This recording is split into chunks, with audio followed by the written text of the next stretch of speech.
Assalamualaikum warahmatullahi wabarakatuh.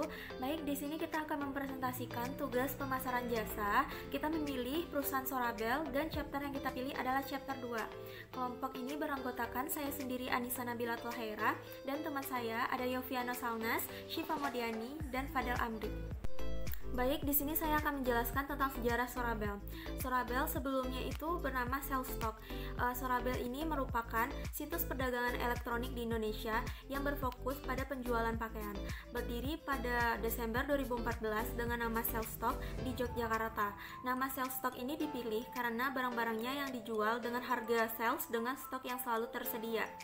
Sellstock melakukan perubahan nama menjadi Sorabel itu mulai Januari 2019 dengan harapan untuk mengubah image yang awalnya diasosiasikan dengan produk murah menjadi brand yang lebih eksekutif dan dinikmati oleh semua orang Indonesia.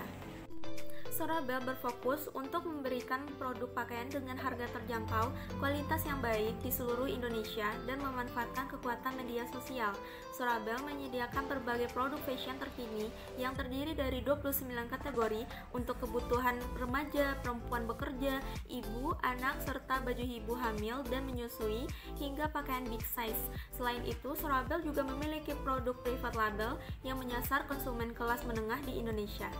Di sini Sorabel juga menghadirkan berbagai layanan inovatif belanja online bebas risiko untuk menjawab keraguan perempuan Indonesia dalam berbelanja fashion online. Di antaranya, coba dulu baru bayar, itu boleh maksimal 4 produk, bayar di tempat atau COD, 100% real picture, biaya ongkos kirim yang lebih murah hingga 70% dibandingkan e-commerce lainnya, dengan mayoritas pengiriman dalam 3 hari se-Indonesia, fasilitas bebas biaya ongkos kirim, aplikasi yang mudah digunakan, customer service 24 jam serta jaminan 30 hari uang kembali.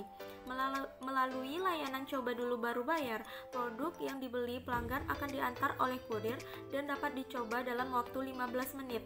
Bila ukurannya kurang sesuai, pelanggan tinggal mengembalikan produk tersebut kepada kurir kembali. Proses pengambilan keputusan pelanggan ada 3 tahap model konsumsi pelayanan. Yang pertama itu ada pre-purchase tag. Pada tahap pre-purchase tag ini dimulai dengan munculnya perasaan membutuhkan, lalu mulai mencari informasi, melakukan evaluasi dan alternatif yang ada sebelum akhirnya memutuskan untuk membeli atau tidak membeli produk tersebut. Pada proses ini, pembeli mencari dan mempertimbangkan tentang produk atau servis dan mulai membangun ekspektasi tentang produk atau jasa yang diinginkannya. Tahap sebelum melakukan pembelian terbagi menjadi beberapa komponen. Yang pertama itu ada need arousal atau perasaan membutuhkan. Keputusan untuk membeli atau menggunakan layanan ini dipicu oleh perasaan membutuhkan. Hal ini muncul karena bisa saja pikiran bawah sadar, kondisi fisik, dan sumber dari luar. Seperti pada saat kita memiliki perasaan akan keinginan untuk berbelanja, kita seringkali mengambil barang yang diinginkan tanpa mempertimbangkannya terlebih dahulu. Karena pada saat itu kita merasa semua itu sangat dibutuhkan. Contohnya, ketika calon pelanggan ingin membeli salah satu fashion pakaian wanita di salah satu e-commerce. Calon pelanggan ini ingin membeli pakaiannya di Sorabel setelah melihat salah satu iklan yang membuat pelanggan ini menjadi tertarik untuk membelinya di Sorabel. Ketika calon pelanggan memilih pakaian di e-commerce tersebut, ternyata banyak model produk yang ia sukai, sehingga tidak terasa kalau produk yang telah dia masukkan ke keranjangnya itu sudah terlalu banyak. Kedua, information search. Ketika kebutuhan yang diinginkan pelanggan sudah ditentukan, maka pelanggan akan mencari informasi tentang produk tersebut. Pada saat ini, pelanggan dapat mencari kebutuhan seperti fashion wanita atau pria bisa di salah satu e-commerce, contohnya yaitu Sorabel. Calon pelanggan dapat mengetahui tentang Sorabel ini bisa dari teman, keluarga, iklan web, dan media sosial. Yang ketiga ada evaluation of alternative, yaitu yang pertama ada service attributes. Yang service atribut itu kemudian terbagi menjadi 3, yaitu service pencarian, yang kedua service atribut pengalaman, yang ketiga ada atribut kredensi. Yang atribut pencarian yaitu membantu pelanggan mengevaluasi produk sebelum beli. Yang atribut pengalaman itu tidak bisa dievaluasi sebelum melakukan pembelian. Yang ketiga atribut kredensi yaitu sulit dievaluasi oleh pelanggan. Untuk service atribut ini Sorabel termasuk pada atribut pencarian karena Sorabel merupakan e-commerce yang memiliki perbedaan dari e-commerce lainnya. Setelah itu, untuk memuaskan pelanggan, Sorabel memiliki berbagai layanan inovasi, yaitu risiko yang dirasakan. Risiko yang dirasakan pelanggan bisa saja produk yang datang tidak sesuai ekspektasi pelanggan ini dan risiko yang dirasakan Sorable karena pelanggan tidak menyukai produk tersebut.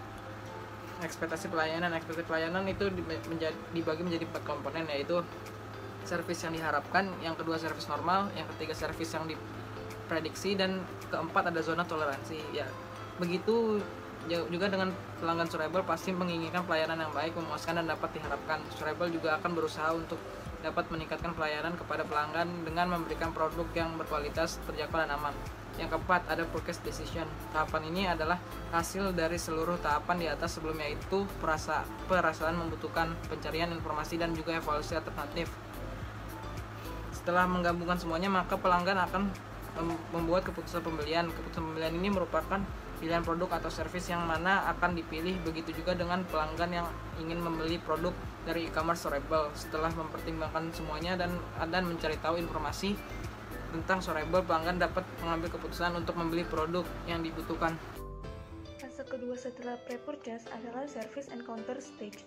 Pada fase ini, konsumen mulai merasakan secara langsung bagaimana produk dan servis itu bekerja. Banyak customer lebih memilih untuk berbelanja pakaian di Sorable, karena mereka tidak perlu takut lagi tertipu saat berbelanja online. Fase service encounter dimulai dari kita mendaftarkan diri di aplikasi Sorable. Pengisian identitas diri di Sorable sangatlah mudah, karena kita hanya perlu mengisi nama, alamat, nomor telepon, dan juga email. Kemudian, Sorable tentunya bisa diakses 24 jam, dan customer service-nya pun 24 jam, sehingga saat kalian kesulitan dalam mengakses barang yang dicari, kalian bisa meminta tolong ke customer service-nya. Barang yang dijual Sorable juga selalu on stock, sehingga dapat mempermudah dan mempercepat customer saat mencari barang yang sedang diinginkan. Sorable fokus untuk memberikan produk pakaian dengan harga yang terjangkau dan kualitas yang baik di seluruh Indonesia. Maka dari itu, Sorable menghilangkan perantara dan memotong biaya overhead. Sorable juga mengadakan layanan coba dulu baru bayar atau CDBB dengan tujuan ingin mendongkrak pengguna baru yang sebelumnya ragu berbelanja baju di online karena takut tidak sesuai ketika pesanan tiba. Menurut Lovelock dan Wits dalam bukunya menyatakan, tipe kontak antara pembeli dan penyedia servis terbagi oleh bagaimana jenis usaha yang dijalankan perusahaan. Tipe high contact adalah penyedia jasa dan customer bertemu langsung selama proses penyediaan servis seperti restoran, hotel, dan lain sebagainya. Sedangkan low contact sebaliknya, customer dan penyedia jasa hampir tidak bertemu. Sorable masuk ke dalam tipe low contact, karena penyedia jasa dan customer-nya hanya bertemu melalui internet atau aplikasi, tidak bertemu secara langsung. Nah, ini adalah fase atau proses terakhir, yaitu post encounter stage. Di proses ketiga inilah konsumen melakukan berbagai hal, seperti melakukan pembelian ulang, merasa puas atau tidak puas, melakukan word of mouth, keluhan, dan lain-lain. Dan di fase ini juga pembeli akan merasakan yang namanya dissonance. Jika berbeda dari apa yang didapatkan, dan dissonance juga tidak hanya datang dari ekspektasi yang tidak sesuai, tapi juga dari pengaruh luar. Seperti kita membeli belanja di Tokopedia, tapi setelah mendengar ada online shop yang bisa dicoba dulu, baru dibeli, maka mungkin saja kita akan pindah ke Sorable. Dan yang membuat terjadi dissonance ini adalah perbedaan harapan dan produk atau service aktual atau informasi baru yang akan menjadi pertimbangan baru. Dan pada Sorable ini, konsumen memilih online shop ini karena banyak konsumen yang disarankan atau dari word of mouth untuk memakainya demi menghindarkan adanya penipuan kualitas dan menyebabkan keluhan serta kekecewaan yang akan mengakibatkan tidak adanya pembelian ulang. Karena di Sorable kita mempunyai banyak pilihan barang yang kita inginkan, dan juga kita bisa mencobanya terlebih dahulu sebelum membelinya. Dan ini adalah servis yang tidak dilakukan oleh online shop lain. Dan hanya Sorable lah yang menerapkan servis ini.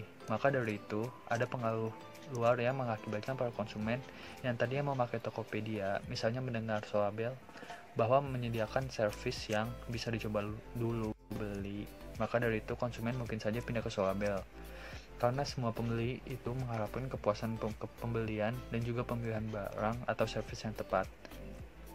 Setelah itu juga konsumen akan menceritakan kepada keluarganya atau temannya dan lain-lain. Bahkan memberi apresiasi kepada perusahaan berupa feedback atau surat yang menyatakan kepuasannya itu. Terima kasih.